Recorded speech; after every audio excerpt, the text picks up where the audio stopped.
Starting.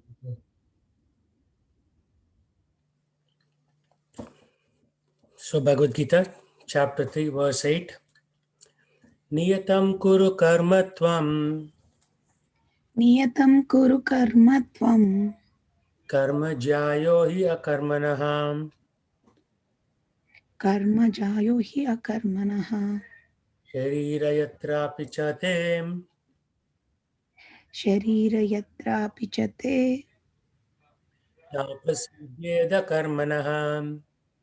नाप्रसिद्ध्येद अकर्मणः. Perform your prescribed duty, for doing so is better than not working. One cannot even maintain one's physical body without work. Right? Sometimes people think of devotional life as becoming lazy. But Krishna's point here is perform your prescribed duty, whatever duty has been given to you, in whatever shape, in whatever phase of life. Because in order to maintain your physical body, you need to work. So laziness is not an option. So that's what Krishna is saying here. Okay, Aryan, please read the purport. There are many pseudo-meditators who misrepresent themselves as belonging as high parentage, and great professional men who falsely pose that they have sacrificed everything for the sake of advancement in spiritual life. Lord Krishna did not want Arjuna to become a pretender. Rather, the Lord desired that Arjuna perform his prescribed duties as set forth for Kshatriyas. Arjuna was a householder and a military general, and therefore it was better for him to remain as such and perform his religious duties as prescribed for the householder Kshatriya. Such activities gradually cleanse the heart of a mundane man and free him from material contamination. So-called renunciation for the purpose of maintenance is never approved by the Lord, nor by any religious scripture. After all, one has to maintain one's body and soul together by some work. Work should not be given up capriciously, without purification of materialistic propensities. Anyone who is in the material world is certainly possessed of the impure propensity for lording it over material nature, or in other words, for sense gratification. Such polluted propensities have to be cleared. Without doing so through prescribed duties, one should never attempt to become a so-called transcendentalist, renouncing work and living at the cost of others. Very good. So very, very good points mentioned in this purport. Sometimes people falsely pose, oh, I have renounced everything. I used to be rich. I gave up everything. No, that is more or less like pretending to do something very great. So Lord Krishna did not want Arjuna to be a pretender. Rather, he had this duty as a Kshatriya, he should fight. So keep fighting. Right? Well, no worry about loss or gain, honor or dishonor, right? Fame or infamy. Just keep fighting. That was the advice by Lord Krishna to Arjuna. Sometimes people only take the point of fighting. Yeah, Krishna said, Arjuna, you should fight, so we should also fight. Well, fighting means different things for different people, right? For mother, taking care of the kid is fighting. Different kind of professions that you basically all professions can be divided into four categories, right? Brahmanas are teachers as well as who perform fire sacrifices for the Lord. Basically, spiritual activities. Those are Brahmana. Kshatriyas are fighters, broadly speaking, various kinds of fighting. And then Vaishyas are tradesmen taking care of the cows and farming, which is like a vast majority of the people technically should be Vaishyas, but modern life has changed all of that. And Shudras are manual laborers who help each one of these different varnas or professions or stages of life, I should say. Stages of life is a better word. because you could do many professions within that stage of life.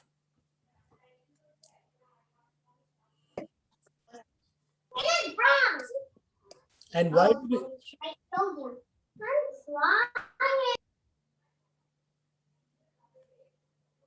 okay, calm down. So why do we need to perform our duty? It is not like I perform my duty so that I can make money to buy more things. That is comes under the banner of lording it over material nature. I want to buy more cars, for example, more whatever, right? Fill in the blanks. Somebody wants to buy more saris, more necklaces, gold necklaces. Somebody wants to do more seminars like Deepak Chopra. He wants to go from company to company and give lectures. For each lecture, he'll get like $35,000. So he likes to keep on giving lectures, right? But all that is considered lording it over material nature. You're trying to manipulate material nature for your benefit. We're all manipulating. But when it crosses a particular point, it becomes a nuisance, right? For example, they say American dream. So what is American dream? A house with a lawn, 4 bedrooms, 2 stories, 2 cars or 3 cars sitting in the driveway. That is called the American dream. So can anybody tell me what is the problem with that American dream?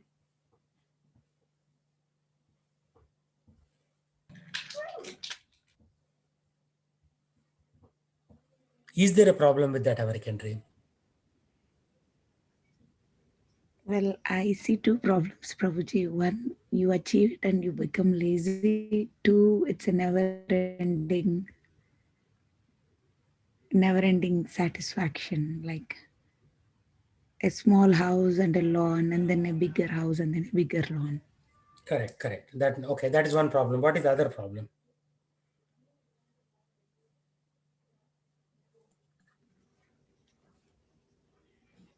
It's materialistic. Yeah, it is materialistic. But what if, as a result of being materialistic, what is the real problem? Thinking that that is the happiness in our life. Yeah, that is Like, from a more psychological state of mind. But in any more direct problems because of your American dream? You're not never satisfied completely, and you won't get the complete happiness out from it. Okay, let me give you a hint. What about the amount of resources available on the planet?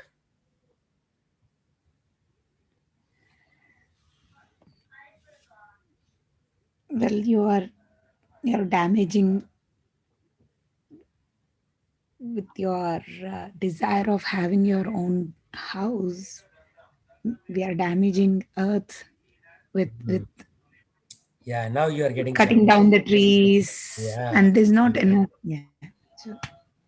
So one of our teachers in our movement, Hare Krishna movement, he said, the American dream should not become others' nightmare.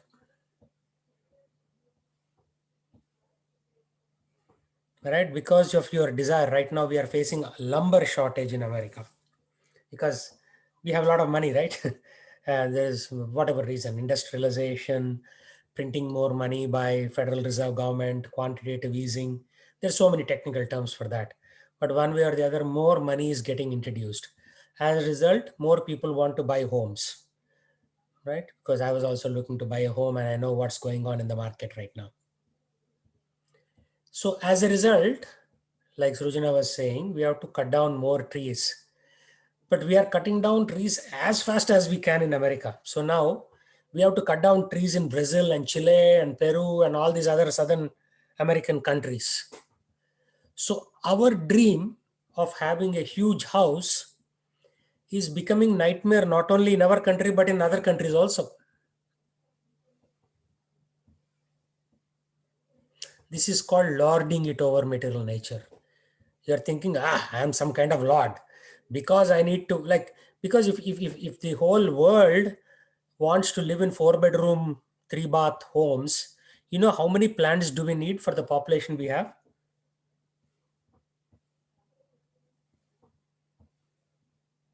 So one of my friend who works in Amazon, they did some research and they found out that you need 5 Earths if the entire world has to live at the same standard of living as we do, the Americans. We need 5 planet Earths. But do we have 5 planet Earths? No. No. So our dream is somebody else's nightmare. Somebody is suffering. For example, if you go to Costco, for $1.39, you'll get 8 bananas in a pack. That's almost next to nothing, right? $1.39, and it's not much. So, what is the problem with that? Such cheap bananas.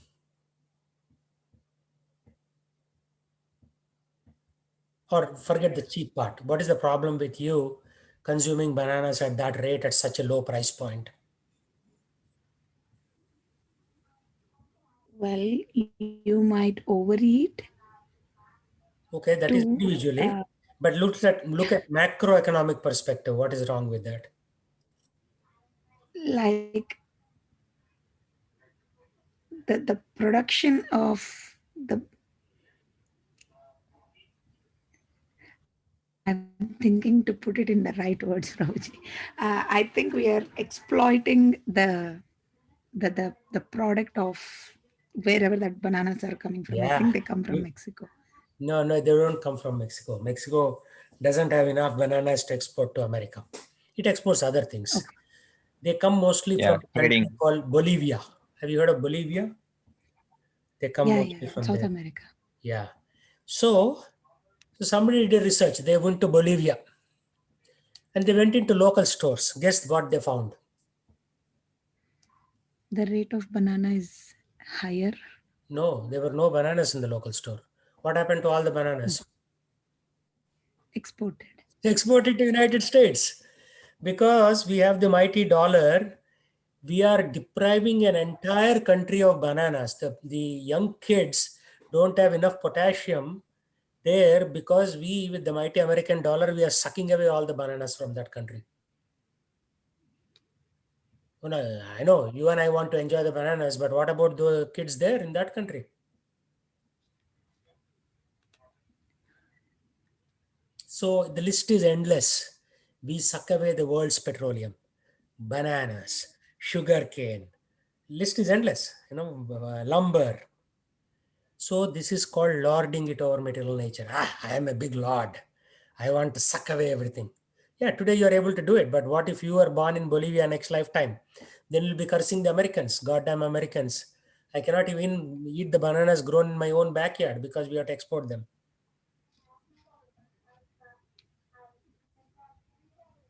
So, Prabhuji, I see the point of we are unknowingly, knowingly, unknowingly, a part of us are spoiling this earth, spoiling, as we said.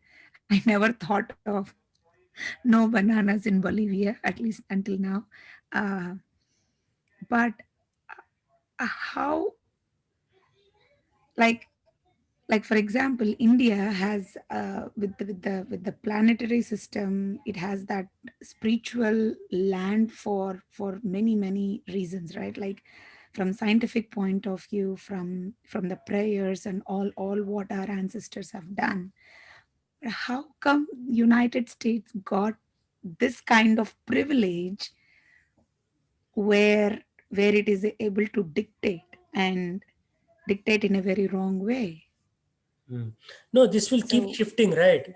Like 500 years ago, Roman Empire was number one. 300 years ago, the British Empire was number one, 300, 200 years ago. Now, Britain is nowhere on the map, right? It is not even, India has overtaken Britain as the world's fourth largest economy or something like that. UK just slipped behind India now from economy perspective, total economy. So this keeps shifting. Today, America is high. 150 years ago was America high. Even before Second World War was America high. I think No. from Second World War it shifted, right? Like, Yes. The yeah. power shifted from Britain to United States. So 2090, will America be number one? Maybe not. No. Hope it's not. By 2035, China is overtaking United States. We all know that. Just look at artificial intelligence. They are the leaders. So many things. So this is just peripheral view of, like, today America is very high. Well, in our lifetime, it will go down.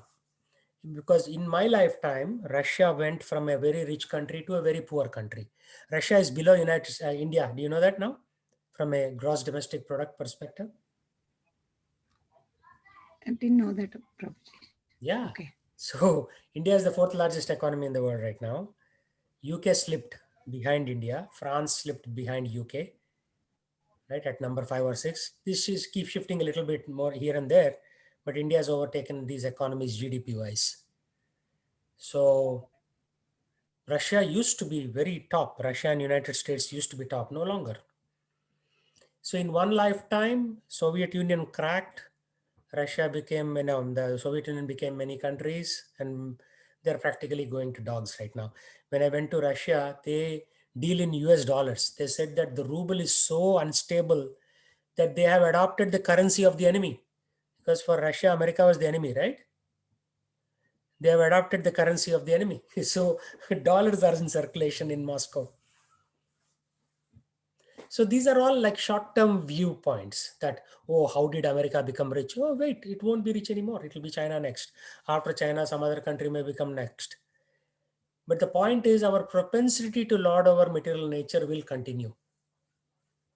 Today, we are consuming more compared to all of our neighbors, or practically everybody else compared in the world.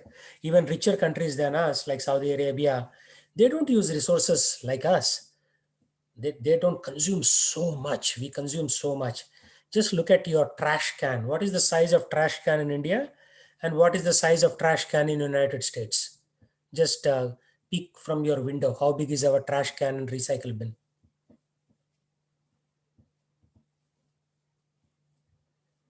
So we have this tendency as souls to dominate nature, but that is not free of cost. Nature will come and bite you back because it is all an integrated system, right? So it will come and bite you in form of tsunamis, tornadoes, this, that. Especially killing of animals is very, very sinful. That will result in all the forest fires and tornadoes. Like, if you look at the history of the world, we never had so many tornadoes at such short intervals, right? Forest fires used to be like once in 10 years. Now, every other year, we are hearing of forest fires. I don't have to convince you. You know the news, right? Every year you are using, like last year, 2020, how many millions of acres in California got burnt? This was never the case before. Why? Because of our tendency to dominate, United States is seeing more disasters than other countries nowadays. And that will continue for some time. And then you will no longer have the ability to dominate so much. And then the ball will shift somewhere else. Why? Because of our desire to lord it over. So why did we all come to America? Because life is better here, right? You can dominate material nature better here. You can buy more things, right? Like, I get more mail in one day in America. Mail means like letters, junk mail, whatever the case might be, than what I used to get in an entire month in India. Right? So this tendency is there to dominate, to enjoy more, enjoy this planet, enjoy this world. And then you have to pay the price. Nothing is free. So you may blame it on Black Lives Matter or Trump or Biden or this and that. But really, we have to look inside us. We have this tendency to dominate material nature, and we'll pay the price for it. And then that is why the traditional yogis, they said, I don't want to dominate material nature. I want to separate myself from it, right? They were separating themselves from this whole cycle. Live very simply. It's like simple living in India. It's not like India was always poor. India was more rich than many countries in the world, right? You used to have jewels in marketplaces.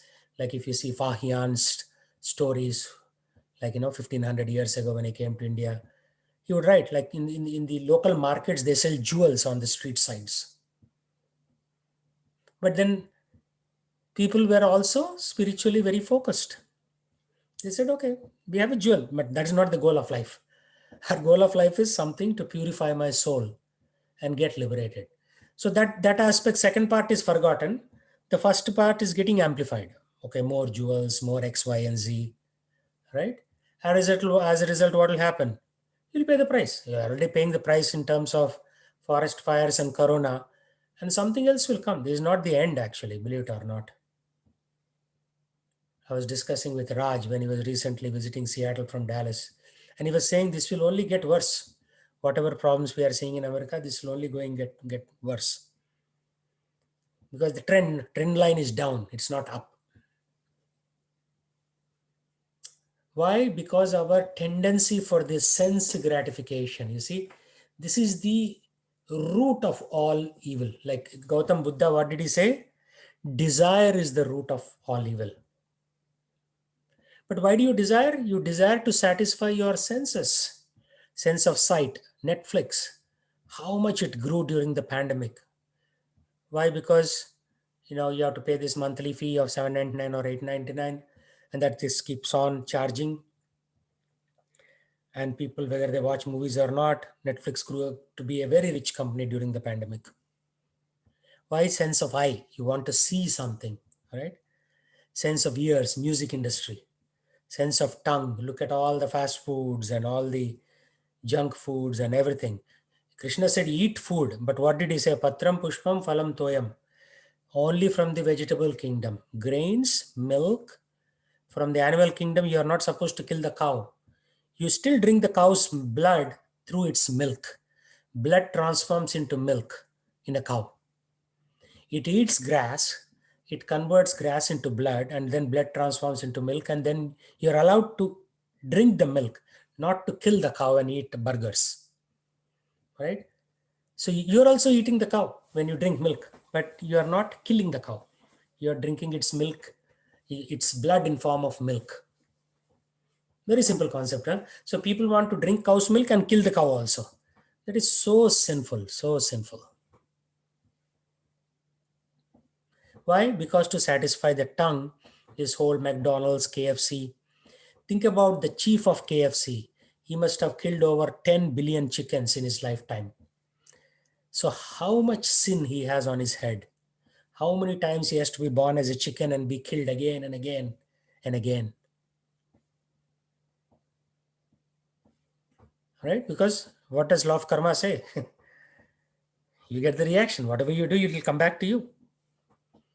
So killing of animals just for sense of tongue is very, very sinful. Sense of the next sense is skin. Skin means basically sensual pleasure, touching of the body to body, which is what's known as sex. And that has got so many consequences. Sex is allowed only under marriage, but then people are doing so much extramarital sex, especially prevalent about 30 years ago in America, and now highly prevalent in India also. So as a result, what will happen? Marriages get broken. People's mental peace gets stolen. Love doesn't have any meaning anymore. Right? So much disaster due to this sense gratification. So the yogis of the yore, they said, okay, I will stay away. I will not indulge my senses. Senses are there. You can eat. Patram pushpam phalam toyam. You can make lots of nice things to eat.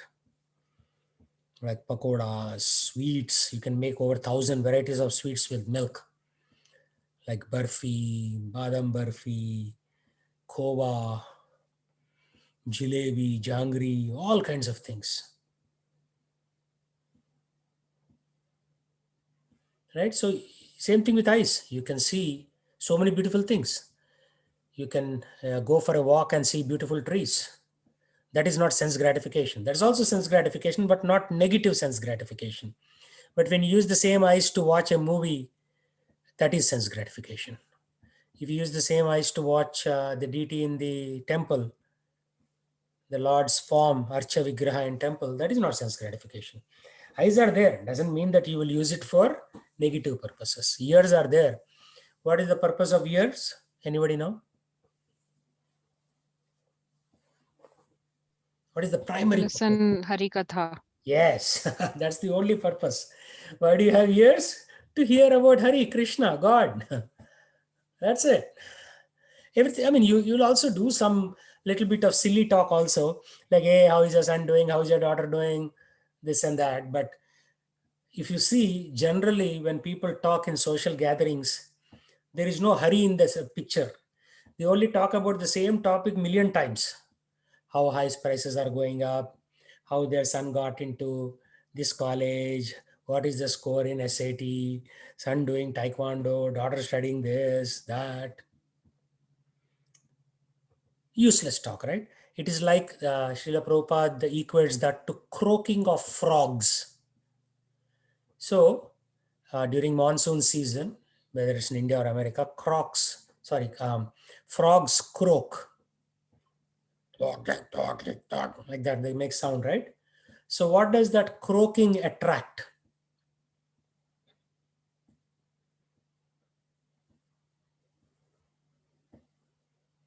What does it attract? Snakes. Yeah. Snake is one of the predator, but in general, whether it's eagles or vultures or bigger animals that eat frogs, typically snakes. Snakes come and eat the frog, chapter close. So does the croaking of a frog help it or no? No. Because the croaking is actually inviting death, isn't it? In form of a eagle, vulture, or a snake. Most commonly snakes. Snakes come and eat frogs. By the way, when you think of snake, you only think of cobra in India, no? Go to Arizona, go to many parts of this country, even eastern Washington. There are lots of snakes. Wherever there is vegetation, there are snakes. Of course, human beings are bigger than snakes, so they may take a stick and beat it and drive it away. But frogs are small, so snake comes and eats them. So similarly, Srila Prabhupada says all this croaking that human beings are doing is inviting death. You talk about cricket for 10, 15, 20 years, and one fine day you die. You talk about politics for 15, 20, 30, 40 years, and one day you will die. It has not helped you in any way. That croaking or talking. Can anybody give me an example, like what kind of talking goes on in social circles?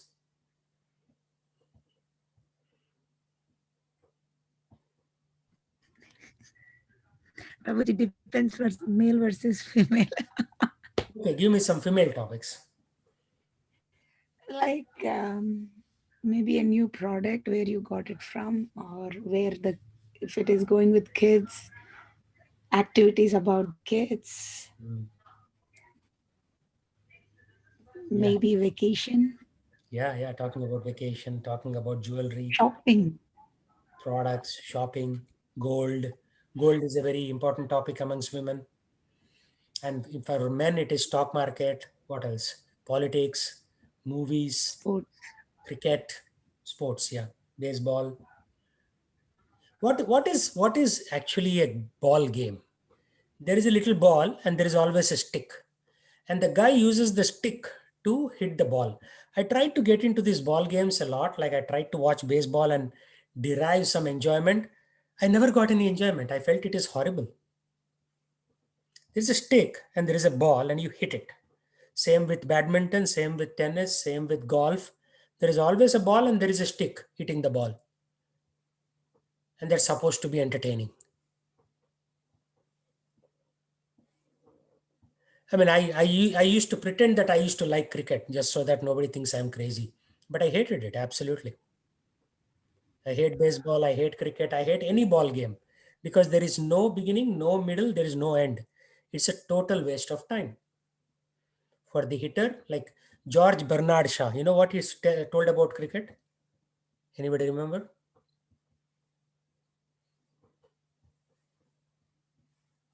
Cricket is a game where 11 fools play and 11,000 fools watch.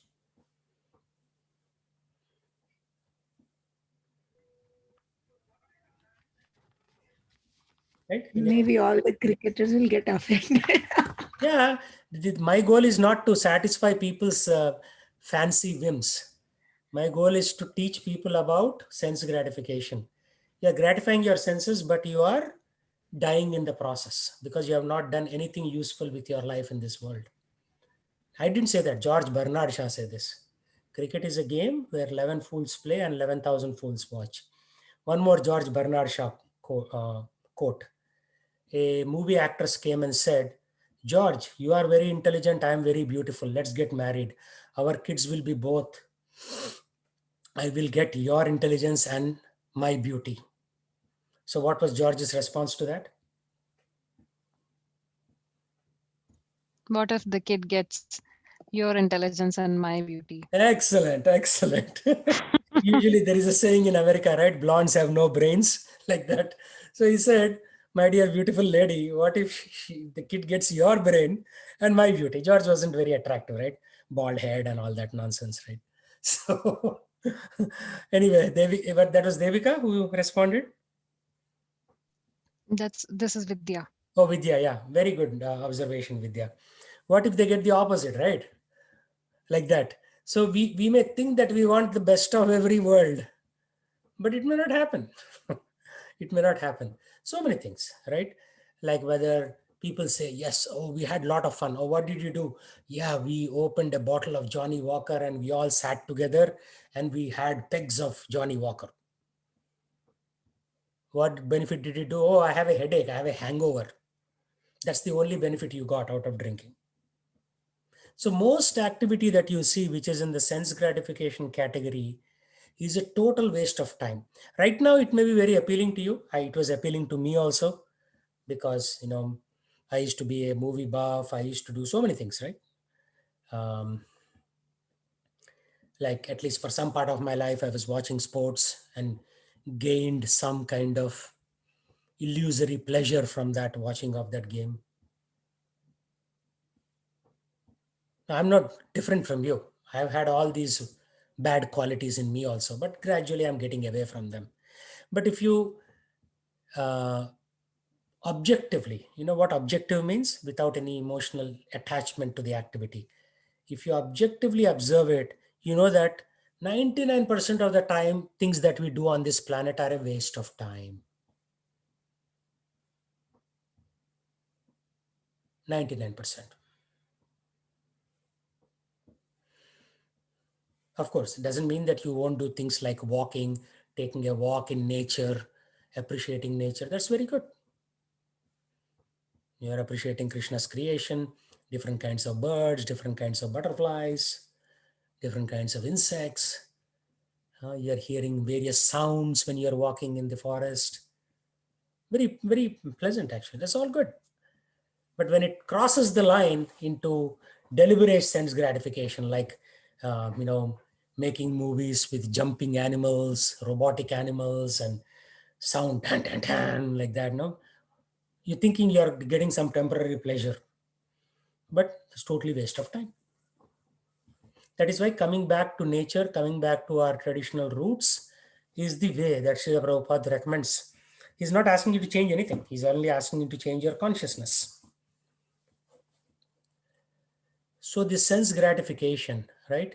Like one of the general managers, no, CIO of Microsoft, Stuart Scott, 2006, he was caught in his office with his secretary doing hanky-panky, caught red-handed, as they say. So obviously he was fired on the spot. Steve Ballmer, who used to be the CEO back then, he said he will actually pursue a lawsuit against him. Right? CIO, such a powerful position of a company. His career was finished. And he had 6 kids at home. So somebody was saying, अरे 6 बेटे हैं अभी इसका कुछ satisfaction नहीं हुआ. Why does he have to do something more with his secretary there in the office? Right there in the office during the day. Right? The stories are endless. so many politicians are caught doing hanky-panky and they end their careers. Why? Because of this sense of skin. One skin touching to the other skin, that sense gratification is pulling us down. That is why this whole concept of marriage has been introduced, so that you can have adequate sex with your one partner, not 2,000 partners on the planet. Um, Jeffrey Epstein. Anybody heard of Jeffrey Epstein? Yep. Yeah, he was recently, about a year ago, killed in the jail by his political, because he had high friends, including Bill Gates and Bill Clinton and all these guys, and he used to supply girls to all these guys, um, young girls, for sexual purposes. So then he was caught on some pretext, and then he was in jail. And all the rich and famous, all their secrets were in Jeffrey Epstein's hands. So they all decided, they said this fellow should die. So they sent somebody in there, got him poisoned and finished him off. Because all their secrets were in Jeffrey's hands. And what if he spoke in the court, right? So they finished him. It was clearly a case of elimination. So Jeffrey Epstein is such a character that all the rich and famous, from Saudi Arabian king to Bill Clinton to Bill Gates to many, many people. And then when Melinda Gates learned about Bill Gates's connection with Jeffrey Epstein in 2018, that's when she decided to divorce him.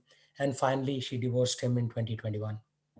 That was the root starting point of why she didn't like to continue life with Bill Gates anymore. Right? Everybody thought Bill Gates is so great, but his wife thought, no, not such a great guy anymore. He needs to go. Why? Because of sense gratification. The tendency to do some hanky-panky here and there.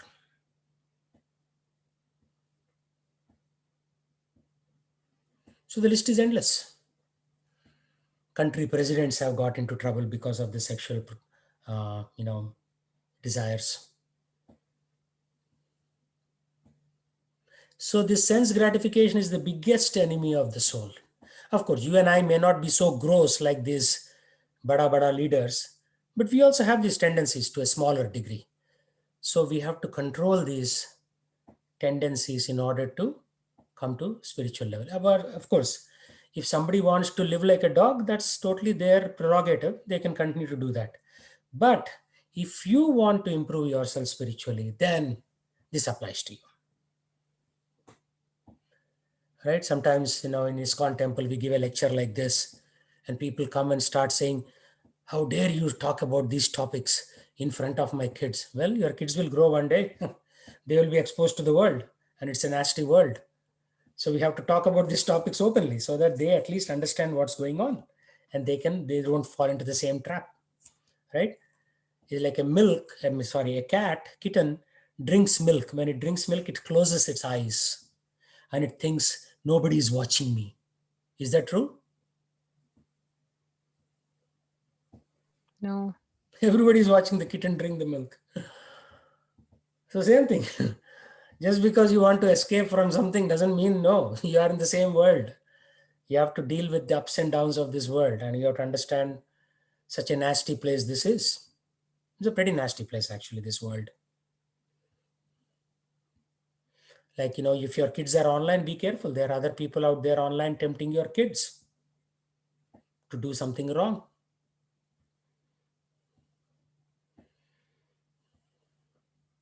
It happened to many people. This whole online thing, this whole connected world, people think is a blessing. No, it's a curse, actually. It's not a blessing. I have money stolen from my accounts because of this whole interconnected online. Back in the olden days when I was young, you had to go to the bank, you have to show your face, put a signature is mapped, the face is mapped with, oh, I know this, he's so-and-so, Narayana Murthy's son. My father's name was Narayana Murthy. Oh, yeah, give him the money. Now, at a click of a button, your money leaves the bank. Now, who made that click, what data they had, will all be post-mortem later. But at a single click, money flies in the modern world.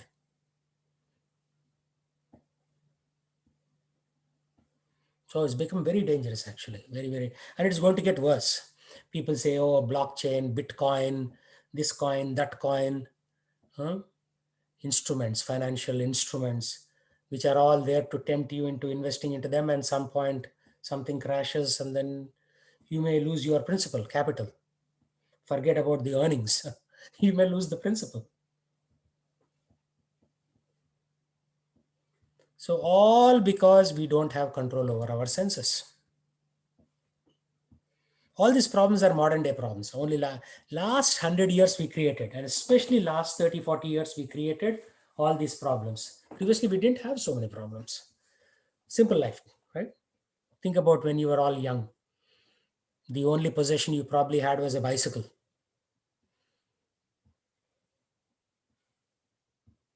Just get on the bicycle, pedal here and there, be happy. End of story. Now, cars insurance, then you have an accident, your child makes an accident, that is even bigger headache. Like my brother's elder son, he had 2 car accidents, and insurance rates went up the roof after he made the second accident. Right? The whole family is impacted. But think about when you were growing, I was growing, we didn't give our parents any of these problems. This current generation is actually chewing our heads out with so many headaches. Because this modern society is based on playing with your senses. Right? Advertisement for a bottle of vodka. Previously, people used to open a coconut and drink coconut water. That was the drink. There was no concept of drinking vodka or anything like that.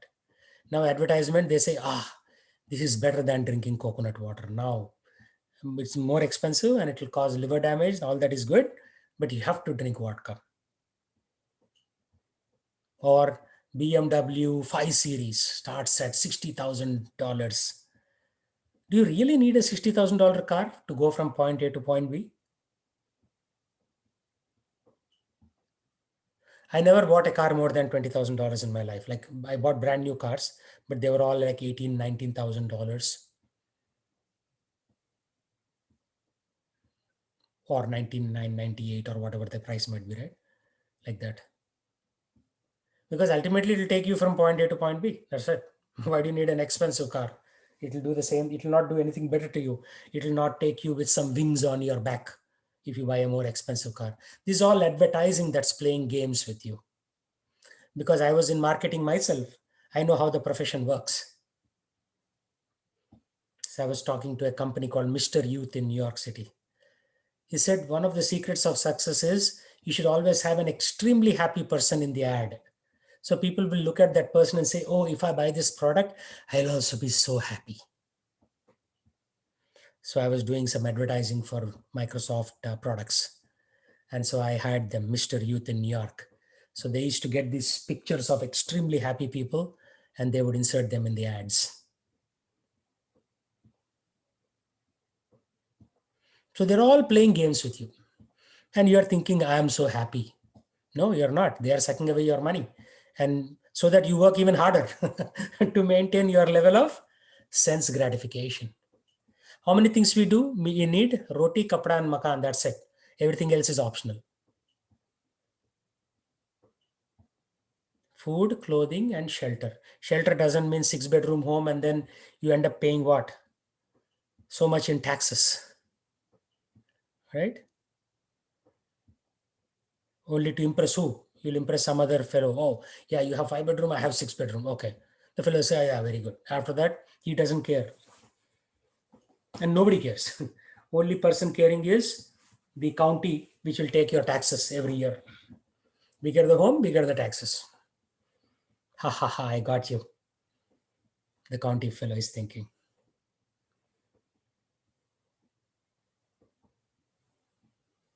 So that is the truth of the modern civilization based on, so sense titillation. Titillation, look this up word in the Google. Titillation means it tempts you. So sense titillation is the name of the game in the modern life. Actually, we don't need any of these things. But it has come to the point where if you don't have it, because you have to keep up with the Sharmas or the Kukrejas or whatever the case might be, right? So you have to keep up with your neighbors, and therefore you invest in more things, thinking that if I don't do this, I'll be left behind. Think about how your grandfather lived. Were they not happy?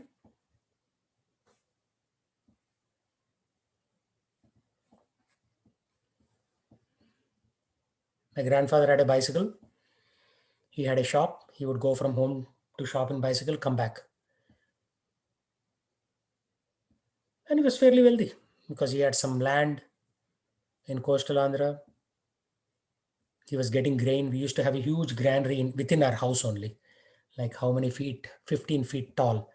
And beginning of the year, beginning of the agricultural year, not calendar year, we used to get bags of grain, put it in the top. We used to have a little spout at the bottom. You open it, you take grain out. And then my grandmother used to like take handfuls of grain. Whoever comes, beggars, she would give 2 handfuls of grains to those beggars continuously. We used to keep on getting every half an hour somebody would come. She would like take 2 handfuls and give it to them. So as a result, she has done a lot of charity in her life. They were very happy actually. They never said, I don't have this. They never had, I don't have this kind of mentality. And nowadays you see kids say, oh, this new game came, Mario Brothers. You have to get me that. And I asked my kid, do you need it? Yeah, I absolutely need it. But for what? Why do you need it? It's not need, it's a want. Right? So Gandhi used to say, we have enough in the world for everybody's need, but not for everybody's greed. Right? So right now we are all greedy. We want so much, so much, so much. If you come into my home, you'll see at least 100,000 items in my home. Over the period of 20 years, we accumulated so many items, at least 100,000. That's greed, not need. Because you used to go to Walmart, this is only $20, this is only $10. Keep on buying, buying, buying, buying, buying. Then you accumulate 100,000 items in your home. Because we are taught to be greedy in America. Advertising is very, very powerful. And now in India also. Because America, India, they are similar mindset. India is just a little behind America, that's it. Maybe by a few months, that's it. Because iPhones in India are sold for like 80,000 rupees. I bought a scooter in India for like 15,000 rupees back then. 80,000 rupees for a phone, little thing that sits in your pocket, 80,000 rupees. Advertising. If you don't have an iPhone, you are an idiot. That's how advertising positions you. Right? So, what can I say? Senses are being played upon by this modern society. So an intelligent yogi will say, these people are playing a game with me. I don't want to play this game. I have a phone which is at least 8 years old in my hand right now. People say, hey, why don't you buy the iPhone 12 or iPhone 13 or whatever the case might be? I say, why? I don't need it. I don't need it. I have a wallet which is at least 8 years old, maybe. Yeah. So what's happening? This modern society is tricking you into becoming an idiot and giving you their money. Giving them your money. Opposite. So sense gratification. Control senses, 50% of your problem is solved. 50%. Maybe not 50, 70% is solved. That's why Srila Prabhupada always emphasizes on sense control. Yoga means you are withdrawing all of your senses into a shell and using them only when needed. That's it. Whether you look at ancient Catholicism, ancient Islam, ancient Buddhism. Why do I use the word ancient?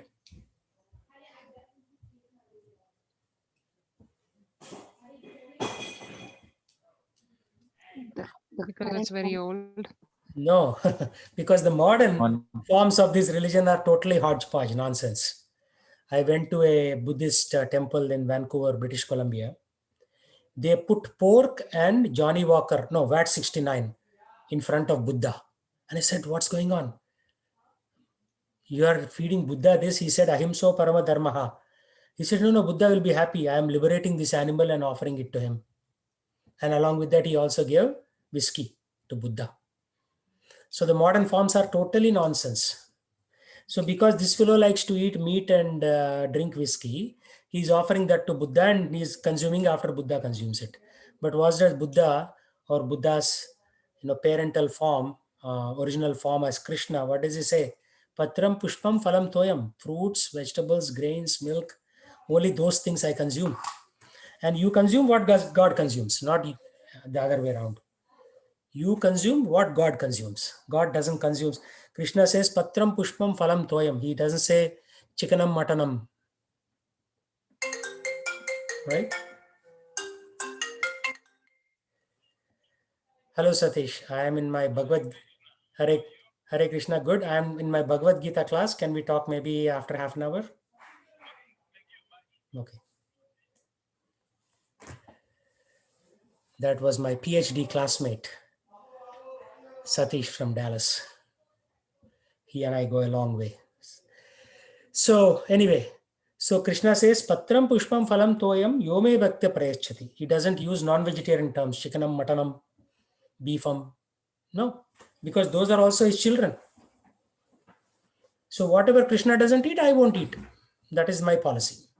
That is the policy of every yogi, every devotee. So this, when you control your senses, 70% of the battle is already won. Right?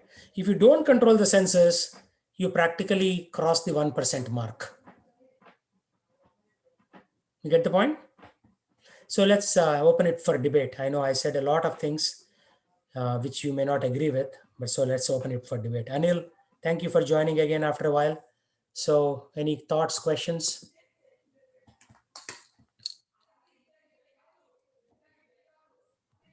What happened? Anil dropped off. Looks like he joined, but he dropped off. Okay, let's see. Aryan. Yes, bro. Wait, so the point you made about like the bananas. So whenever you offer it to Krishna, it like cleanses it, right? But Yeah, I mean, you should offer everything to Krishna. yeah, A banana or a motorcycle, and then you take that as a prasadam from him. But then you should not overdo it also. You should not consume so many bananas that other people won't have it. yeah. That's what it is. And so how is a snake considered? Because isn't like what I've learned like when I was younger is like a snake is like a holy kind of thing. But is it the same level as like all animals? I'm sorry, say that again. A snake. Uh-huh. Like how does it fall into like the category? Or is it just the same like low level animals, lower conscious? Yeah, it is just all animals have lower consciousness. Amongst animals, cow has a little higher conscious. Snakes, scorpions, they have the lowest consciousness. Because if you feed a cow nicely, it will treat you very nicely. If you feed a snake nicely, it will still bite you. Yeah. Right? Because that's its nature. A scorpion Yeah. can never be tamed. A snake can never be tamed. Huh? Yeah. Whereas a cow can be tamed. Right? A horse can be tamed. So even within Yes. animals, there are levels of consciousness. Yeah. So yeah, I mean, two more people joined the call, but as soon as I talked about sense gratification, looks like they couldn't take it and they dropped off. Well, this is tough material. I'm still going to say it the way it is. Right? There's no point in sugarcoating anything.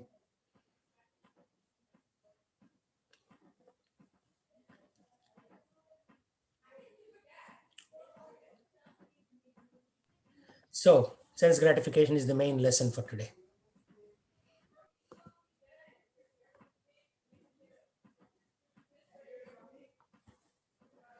Yajnartha karmanonyatra Yajnata karmano nritya Loko ayam karma bandhanah. Loko ayam Loko karma ayam karma bandhana. bandhanaha. Tadartham karma kaunteya. Tadartham Tadartham karma karma kaunteya. kaunteya. Mukta sangaha samachara. Mukta Mukta sangaha. sangaha samachara. Work done as a sacrifice for Vishnu has to be performed. Otherwise, work causes bondage in this material world. Therefore, O son of Kunti, perform your prescribed duties for his satisfaction.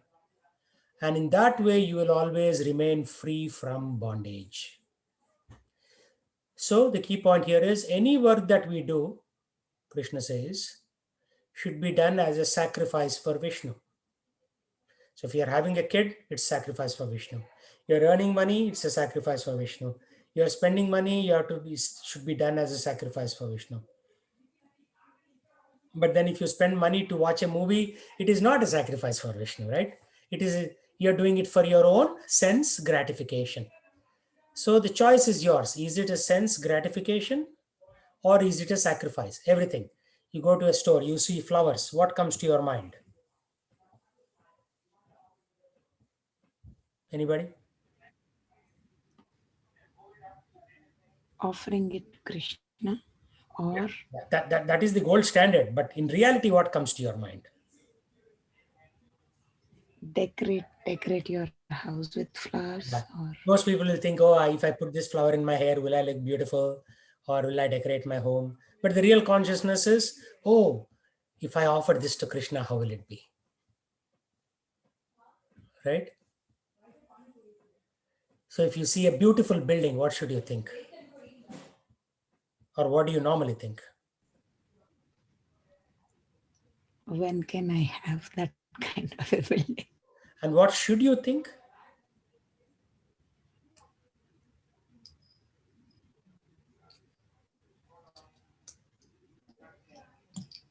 That it's material. It's nothing. No, that is material is a fact. So, but what should you think?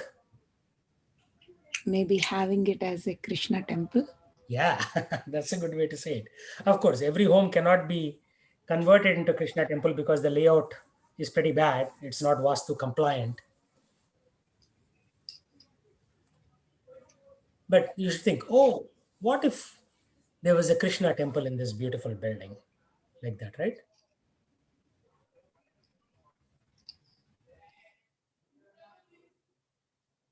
Like when I went to Singapore, I saw many Buddhist temples, and around them there were a lot of stores, frog porridge. So Singaporeans like this soup, frog porridge. So how uncomfortable must Buddha feel in that building? Because what did Buddha come and say? Ahimso paramadharmaha. And around Buddhist temples, they have these restaurants serving frog porridge.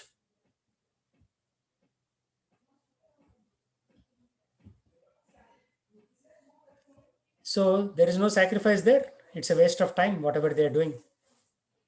Yeah, the building is there, Buddha is there in the building, but it's a waste of time. So most people don't know this. They think whatever they are doing is the right thing. It's called Atmavan Manyate Jagat. Means you see the world from your lens. We should see the world from scriptural lens. Right? Everybody is a photographer here. When you take a picture, there is a lens on your phone or camera. So you are seeing from the camera's lens. You should see it from the scriptural lens. Oh, what is this material world? Who am I? And what am I doing in this material world?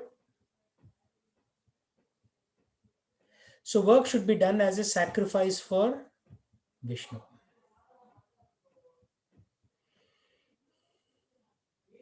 Very difficult because to change your conscious for everything. Oh, where are you going? I'm going to that football game. How is it a sacrifice for Vishnu? There's no Vishnu involved, only some people kicking the ball. There is no real sacrifice.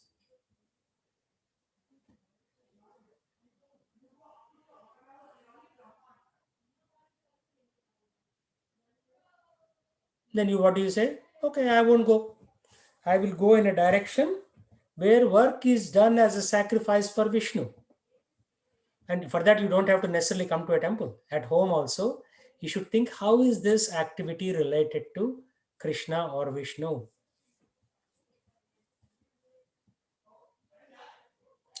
Because if you do work not connected to Krishna, it will cause bondage called karma. Chapter 3 is called Karma Yoga. So what you are learning here is karma, learning about the science of karma. Most people fail here, forget coming to the stage of bhakti or anything like that. They don't even know the science of karma. They do everything for themselves. And as a result, bondage comes. Like Srila Prabhupada once said, even if you spend $1 on your own activity, you are building karma. Very difficult situation, huh? Oh, I bought this soap, $2. Oh, why? Because for my own purpose. Okay, now you are building karma. So difficult. Everything we do is karma involved.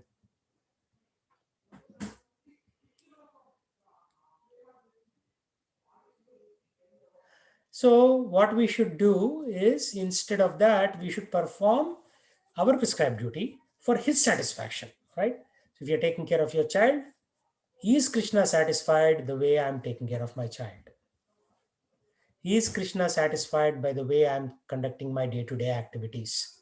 So if you keep that consciousness, then you are Krishna conscious, right? And then you will not negatively operate in this world, because today everything we do is topsy-turvy. Everything is negative.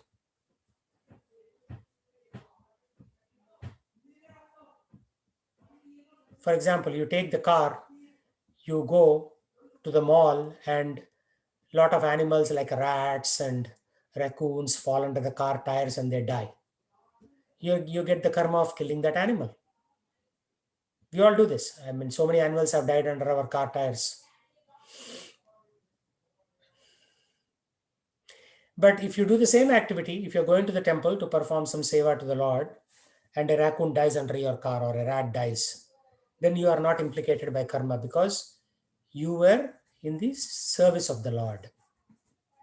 Same activity, same result, the death of an animal, but activities are different. One is for Krishna, one is for yourself. Any thoughts on that one? Yeah, Prabhu, when I was on the way to today morning to volunteer in the kitchen today, I saw a rat dead on the Sammamish roadway. Yeah, how the rat died, we don't know. But I'm saying, if you were the cause of that rat's death, you will not incur karma, because you are serving Krishna.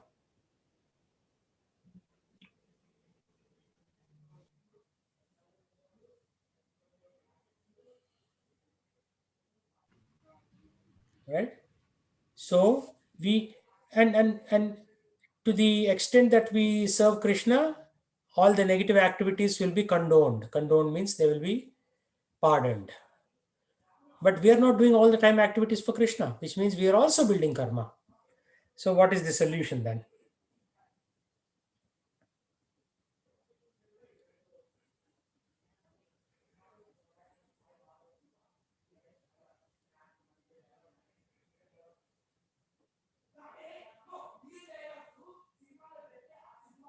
Solution is always work for Krishna.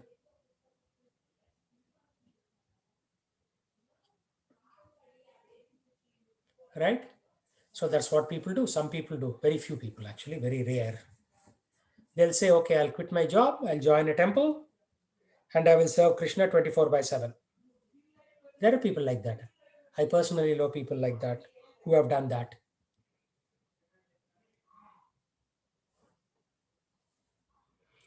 And if we do always work for Krishna, then we'll remain free from bondage, because this bondage will chase us. All the bad things that are happening to you in this lifetime are as a result of what?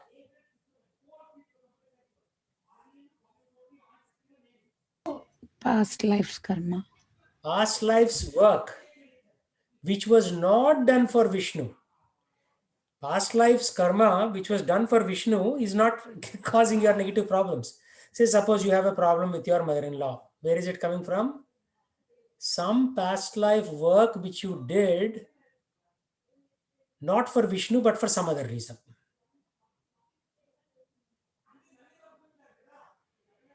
So we should do our prescribed duties, like taking care of our family, but should be done for his satisfaction, aligned around him. Then we'll remain free from bondage. So we are all like, somebody will get into a car accident. I got into a car accident many years ago in Germany. Somebody will, lose their leg or hand. I know one person in our temple who lost his leg. All because of what? Some past activity which was not done for Krishna. And therefore it comes as a reaction. Every action has a reaction. But it's not every action. Every action done ignoring Vishnu has a reaction. Is not done as a sacrifice for Vishnu has a reaction. Regular work doesn't have a reaction. Regular means like devotional work doesn't have a reaction. Work done as a sacrifice for Vishnu doesn't have a reaction. Everything else has a reaction.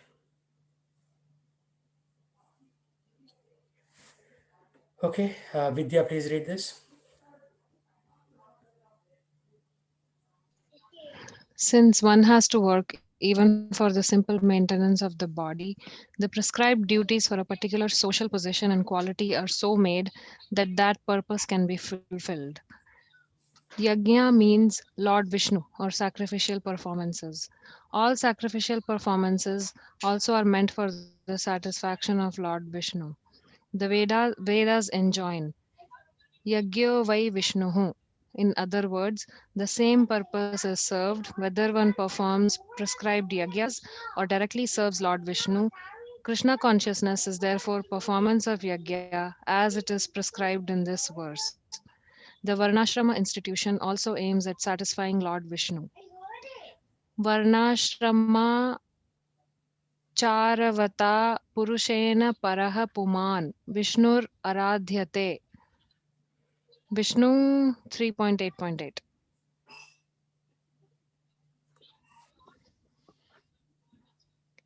Therefore, one has to work for the satisfaction of Vishnu. Any other work done in this material world will be a cause of bondage. For both good and evil work have their reactions, and any reaction binds the performer. Therefore, one has to work in Krishna consciousness to satisfy Krishna or Vishnu, and while performing such activities, one is in a liberated stage. This is the great art of doing work, and in the beginning, this process requires very expert guidance. One should therefore act very diligently under the expert guidance of a devotee of Lord Krishna, or under the direct instruction of Lord Krishna himself, under whom Arjun had the opportunity to work. Nothing should be performed for sense gratification, but everything should be done for the satisfaction of Krishna. This practice will not only save one from the reaction of work, but also gradually elevate one to transcendental loving service of the Lord, which alone can raise one to the kingdom of God. You see this key point? Read this one more time. Nothing should be performed for sense gratification, but everything should be done for the satisfaction of Krishna. Yeah. So in order for you to elevate yourself, no cricket, no baseball, no movies. Initially, once in a while you will watch, right? Because it's not possible to go from 10 to 0 in 1 second. So gradually, progressively, you'll reduce. And when you come, everything should be done for satisfaction of Krishna. That's it. You achieve the goal. That is the perfection of yoga. And then as a result, you will get loving service of the Lord. Like you'll just fall in love with the Lord at that point. And then that will raise one to the kingdom of God. All right. We all want to go back to our eternal Father, Krishna. But then the sense gratification is our impediment. It stops us. Yeah, once in a while I watch a movie when I'm on a plane or something like that. But I don't make it a point to watch a movie. You see the difference? Not that, yes, I will get some enjoyment out of it. Incidentally, I'm sitting in a lobby and there is something going on the screen. I will watch the hero and heroine making total fools of themselves by jumping up and down behind bushes. Right? Yeah, but not consciously, specifically to watch a movie. So you don't specifically waste time to go watch a ball game. Most of the time you use it for serving the Lord. Okay, so there's a question here.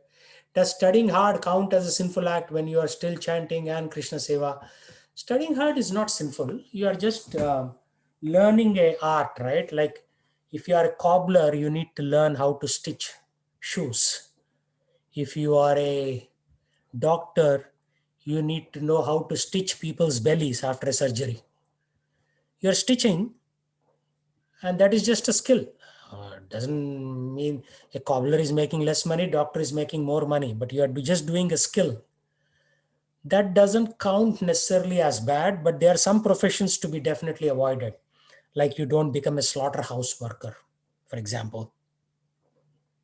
You don't become a surgeon because sometimes when you become a surgeon, people die on your operation bed, and there could be karmic implications of you performing the surgery which led to the death of that individual.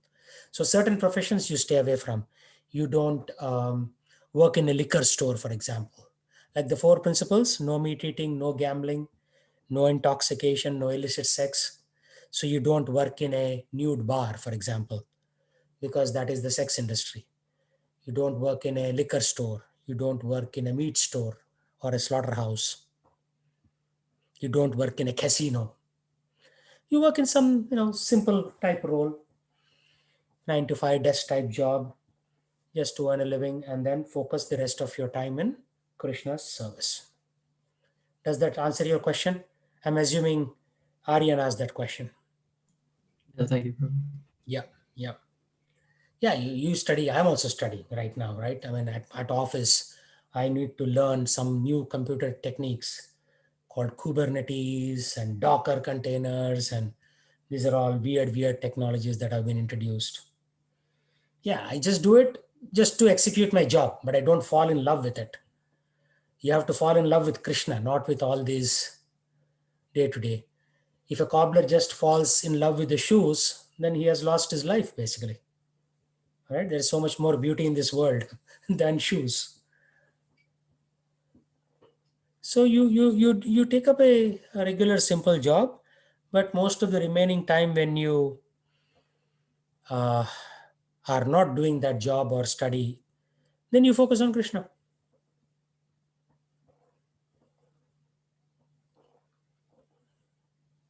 Whenever you get some free time, you should chant. Like you are waiting for a bus to come, you're chanting. You're 10 minutes early to a meeting, you chant for 10 minutes. And then when the people arrive, then you meet with them. So I know some people in Microsoft, senior director level people, pretty senior people. So between meetings, they find 10 minutes and they will chant one round of Hare Krishna mantra. Then they go to that nonsense meeting, again come and chant. So throughout the day, when you're chanting, your mind is not carried away by the day-to-day routine of modern life. You have to break that day-to-day routine. So you interject strategic chanting sessions throughout the day. Okay, with that, let's chant now.